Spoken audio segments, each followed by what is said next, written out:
One thing that since we've met, right, 4 years ago, one thing that I have seen and followed was the controversy behind PRTMS and actually behind Kevin Murphy.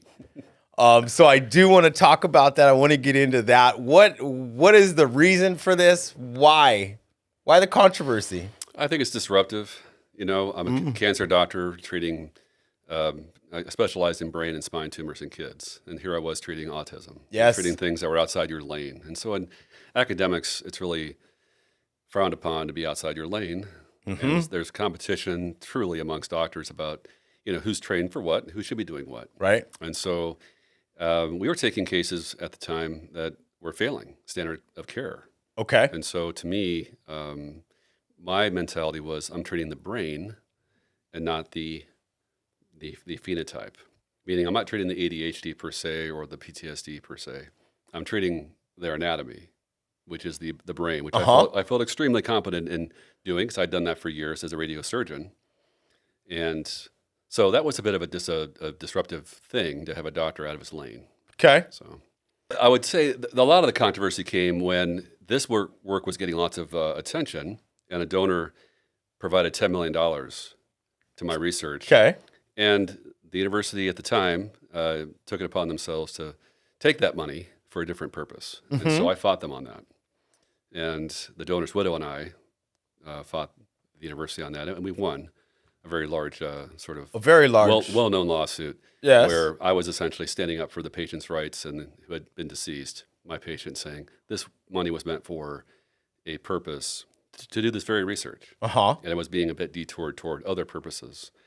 And before it even got to me, I thought it was the wrong way to manage it. And I stood up against a large institution, you know, which didn't like that. And that the controversy came from them, correct? A large part of that controversy. Well, I think they became accusational towards me that I somehow misused it, which was a crazy thought. But I stood up to this organization, you know, the Regents of California. Okay. And said, no, I think this is a misuse of funds. Right. And luckily, the donor's widow was really there to make that clear in the courtroom, and that really helped, I think, the case. And the case went largely, you know, very much in our favor. We're very happy with that. But I think the main purpose was not to financially win some money here. It was to show that this is a kind of thing that shouldn't be happening.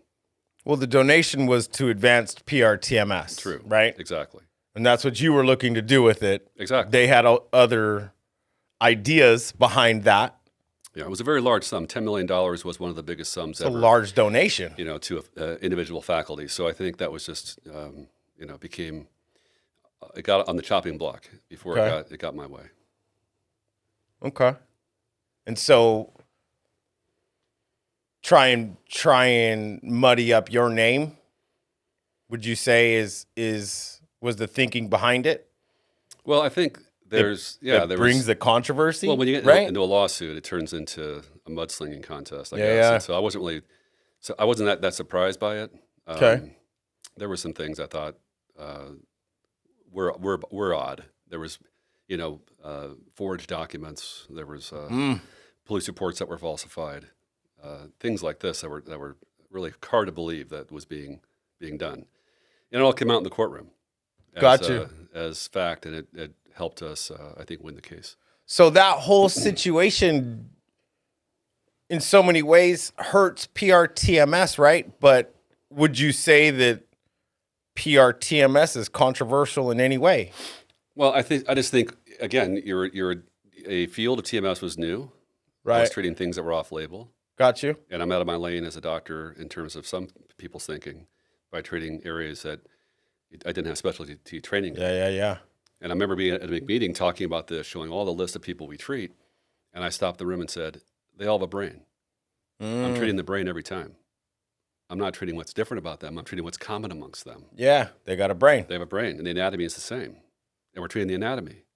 So it doesn't matter whose body it's in. We're fixing the anatomy. Okay. And we termed that a brain arrhythmia and said, just like your heart's arrhythmic, your brain gets arrhythmic. Okay. And if the heart was arrhythmic, you just fix the anatomy. You wouldn't say, oh, it's a different person's body, I'm going to change my procedure. You would just fix the anatomy. Yeah. And the same in the brain, we want to just fix the anatomy. Is the system making noise, or is it tuned? And what's the frequency? And how well are those neurons talking to each other? And the goal is to synchronize the system, take out the noise.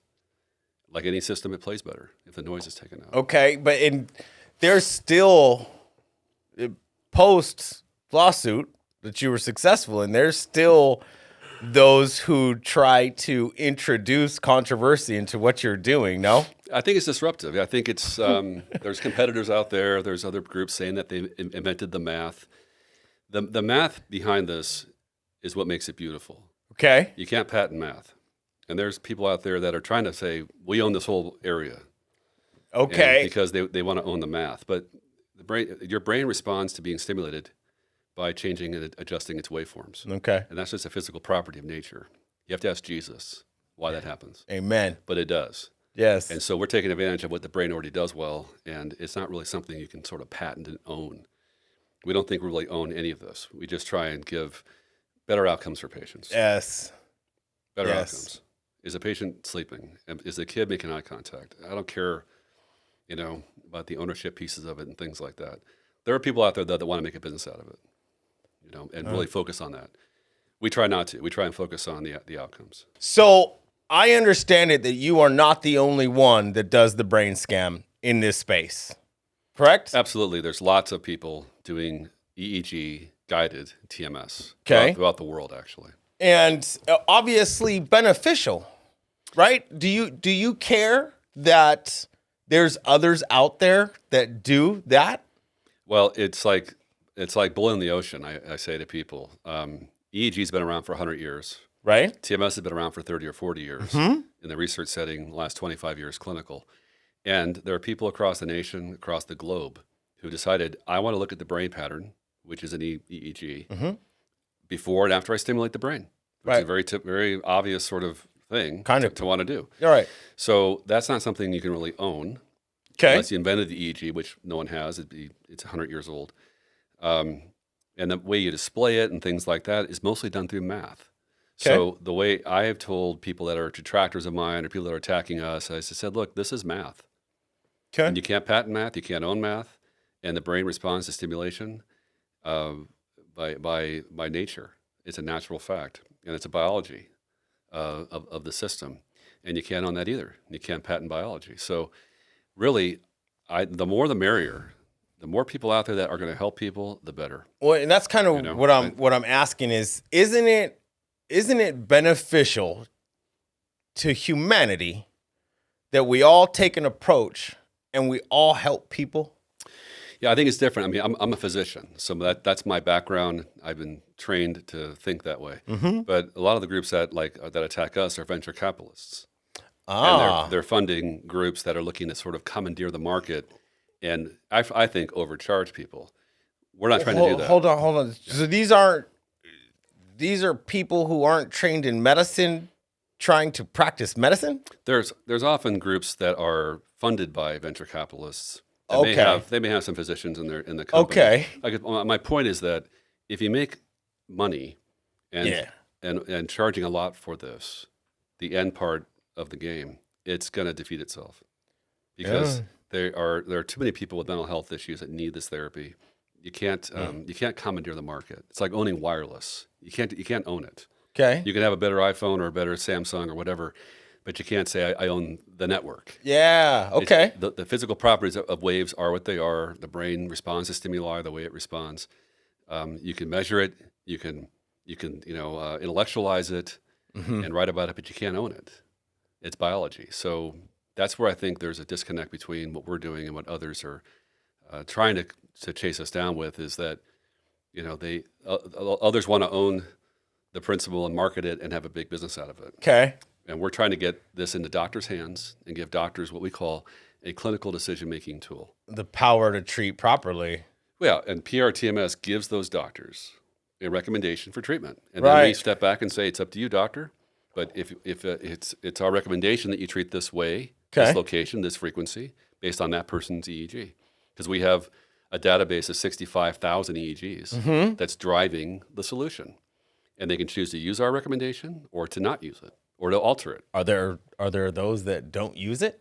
There's there's plenty of my providers that alter, Okay. or they'll choose in this case not to use that protocol. So it's a recommendation tool. Okay. So in our view is give doctors tools to make their practices better, recommendations for practice better, improvement. Yeah. By giving them these prescriptions. Okay. And, that's what I think is has the most access to help the most people. Let the doctors that are doing this work, that are in the field, just have better tools to work with. So at the end of the day, this is just about helping people, right? Yeah, our treatment's about helping people realize that their best self and get rid of some of these demons that they're carrying. Provide a quality of care at an affordable price, so people can get this. Yeah. As a business, I told people I'd rather see us make $1 off 1 billion people. Right, $1 off 1 billion people Thank you. would be amazing. Yeah. If I could ever be so lucky. But I don't need to sort of find. I was gonna say you don't come off as the guy that's trying to be a billionaire in the first place. I'm Nice try.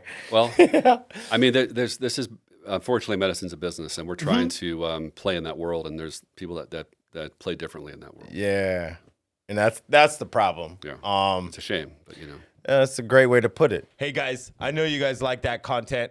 Do me a favor, drop a comment below. Let's engage. Let's talk TMS. Have you done TMS? Have you struggled with depression? Is there other topics you would like me to cover on this channel in regards to TMS, in regards to depression, anxiety? Let me know. Let's talk.